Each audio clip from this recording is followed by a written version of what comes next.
नमस्कार मित्रों, मैं अनिल कुमार सेठ, astrology, vastu and numerology expert. आज हम सूर्य का राशि परिवर्तन लेके आए हैं। सूर्य ने मेष राशि छोड़ते हुए वृषभ राशि में प्रवेश किया है। वृषभ राशि जो है शुक्र प्रधान राशि है और सूर्य का उसमें गोचर आपके लिए कैसे रहने वाला है। और एक प्लस पॉइंट और भी अच्छी खुशखबरी है, सूर्य जो राहु के साथ ग्रहण योग बना के चल रहा था वो ख़त्म हो गया है और सूर्य सेकंड हाउस में यानी कि कालपुरुष की कुंडली में दूसरे भाव में आ गया है, जो कि अच्छा माना जाता है क्योंकि ये पंचम भाव का लॉर्ड है। धन की प्राप्ति के साधन बनाएगा, सरकारी चीज़ों से लाभ देगा और आपके परिवार में फंक्शन आएगा।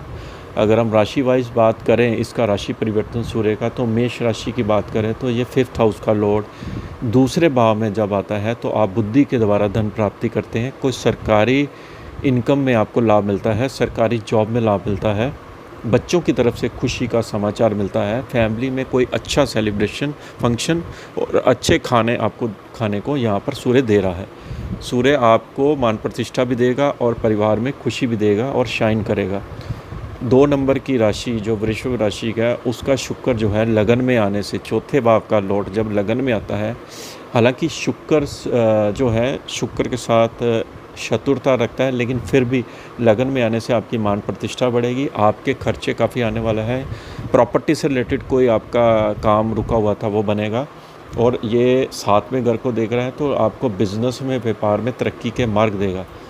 अगर हम मिथुन राशि की बात करें तो सूर्य आपका 12वें घर में गया है जो कि आपके तीसरे भाव का लॉर्ड है, तो ये यात्रा को इंडिकेट कर रहा है। आप जैसे विदेश यात्रा होगी या छोटी मोटी शहरों की यात्रा होगी, पराक्रम आपका जो 12वें घर के साथ कनेक्ट करने से आपका जो पराक्रम है यानी कि जो आपकी शक्ति है वो यात्रा में व्यतीत होगी। कोई इन्वेस्टमेंट, सरकारी खर्चा आपका इस समय मिथुन राशि पर आ सकता है और आपका भगवान की तरफ बड़ा झुकाव रहेगा। 12वां घर भगवान का भी होता है, मोक्ष का भी होता है, एक स्पिरिचुअल यात्रा की तरफ इंडिकेट कर रहा है।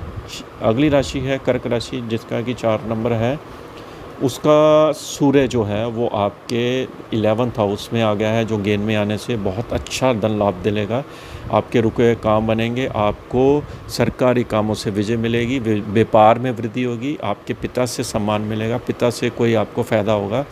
पंचम भाव में दृष्टि होने से बच्चों से आपको लाभ होगा, बच्चे आपके कारगर सिद्ध होंगे। और अगली राशि है वो है आपकी सिंह राशि। सिंह राशि का सूर्य 10वें भाव में आने से आपके मान प्रतिष्ठा, व्यापार में वृद्धि होगी और आप जो अब काम करोगे आपके व्यापार में ग्रोथ भी होगी। आपको दिशा बली होने से आपको सम्मान मिलेगा, सरकारी जॉब में फ़ायदा मिलेगा, सरकारी कामों में खासकर आपको लाभ होगा। चौथे भाव पे दृष्टि होने से प्रॉपर्टी, वाहन लेने का आपका मन बनेगा, कुछ घर की आइटमें आप खरीदोगे। अगली राशि है कन्या राशि। कन्या राशि का सूर्य जो है वो आपका 9th हाउस से ट्रांजिट कर रहा है। 9वां भाव धर्म का होता है और जब 9वां भाव सूर्य यात्रा करता है तो आपका 12वें घर में विदेश के साथ इसका लिंक बनता है। आपकी यात्रा किसी दूसरे शहरों में होने वाली है, यानी कि हो सकता है कि आप कहीं घूमने चले जाएं फैमिली के साथ, अचानक से कोई खर्चा आ जाए, हायर स्टडी यानी कि बच्चों की स्टडी पर खर्चा आ जाए, क्योंकि 9th हाउस हायर स्टडी का होता है। और ये 9वें भाव में जो सूर्य आया है तो पिता के परिवार से, पिता के साथ आपको फ़ायदा मिलने वाला है, सरकारी कामों में आपका खर्चा भी आने वाला है साथ में। अगली राशि है तुला राशि। सूर्य आपका जो है वो 8वें भाव में आपका संचार करेगा, जो कि आपके 11th हाउस का लॉर्ड 8वें भाव में होने से आपको अचानक से धन की प्राप्ति होगी, पिता से लाभ मिलेगा, आप अपनी सेहत का ध्यान रखेंगे, आपके रिसर्च वर्क में आपको फ़ायदा होगा। सूर्य की दृष्टि दूसरे भाव में होने से आप जो काम करोगे उससे आपको धन की प्राप्ति के योग बनाएगा और परिवार में कोई खुशी का समाचार आपको मिलेगा। और 8वें भाव में सूर्य होने से आपको अपने थोड़ा स्वास्थ्य पर ध्यान देना है, बाकी सूर्य आपके लिए अच्छा है। 8 नंबर की राशि है जो कि वृश्चिक राशि है। सूर्य आपका बहुत अच्छे भाव में आ गया है, जो कि केंद्र में आ गया है। केंद्र में जब सूर्य आता है तो आपको मान प्रतिष्ठा मिलती है, व्यापार में वृद्धि होती है, कोई पार्टनरशिप से काम मिलेगा, सरकारी कामों से लाभ मिलेगा। सूर्य क्योंकि 10वें भाव का लॉर्ड है तो आपकी मान प्रतिष्ठा के साथ व्यापार भी बढ़ रहा है। लगन पर दृष्टि होने से आपको यानी कि राज योग भी यहाँ पर सूर्य दे रहा है। अगली राशि है धनु राशि। धनु राशि का सूर्य आपका 6ठे भाव से ये योग बना रहा है, जो कि अच्छा माना था। 6ठे भाव में जब सूर्य आता है तो बीमारियों को दूर रखता है, आपकी हेल्थ में इम्प्रूवमेंट लाता है। हड्डियों के रोग में ये आपको अगर है तो उसमें रिमूव करता है। विटामिन डी की इंक्रीज़ हो जाती है मात्रा, क्योंकि सूर्य छठे भाव में रोगों को दूर करता है। और 12वें घर में होने से आपकी यात्रा यहाँ पर आने वाली है, कोई धार्मिक यात्रा, स्पिरिचुअल यात्रा से आपको फ़ायदा मिलेगा। सूर्य आपका जो है वो छठे भाव में आने से रोग प्रतिरोध क्षमता भी बनेगी और रिश्तेदारों से आपको लाभ मिलेगा। मकर राशि की बात करते हैं तो सूर्य आपका पंचम भाव में आपका बना हुआ है योग, जो कि 8वें घर का लॉर्ड पंचम भाव में आने से आपको बच्चों की सेहत में थोड़ा ध्यान देना है। और आप कोई ऐसा सरकारी काम, लेज़रिंग काम करोगे जिससे आपको धन की प्राप्ति होगी और आपका मन प्रसन्न रहेगा। यानी कि कोल्ड स्टडीज़ में आपका बहुत ध्यान जाएगा यहाँ पर, क्योंकि ये लाभ आपको देख रहा है, धन की प्राप्ति होगी, धन के मार्ग आपके खुलने वाले हैं।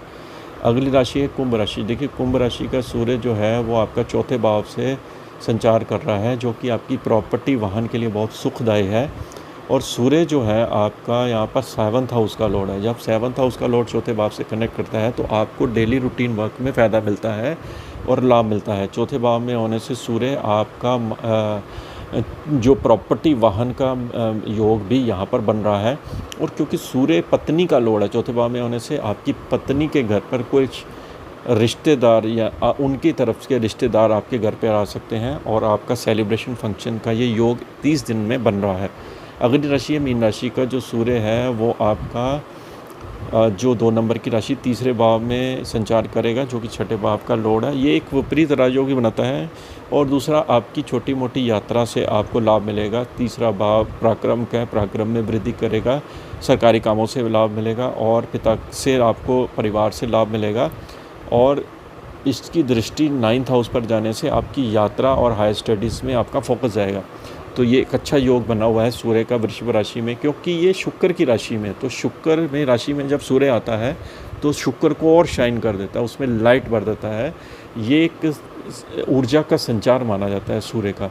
तो इसलिए जो अभी ग्रहण चल रहा था, जो प्रॉब्लम आ रही थी, उन प्रॉब्लम से लोग बाहर निकलना शुरू हो जाएंगे, ग्रहण दोष खत्म हो जाएगा और एक अच्छी स्थितियों का सामना आपको करना पड़ेगा। आपको वीडियो कैसी लगी ज़रूर बताइए। इसके साथ ही हम आपसे आगे लेते हैं। नमस्कार।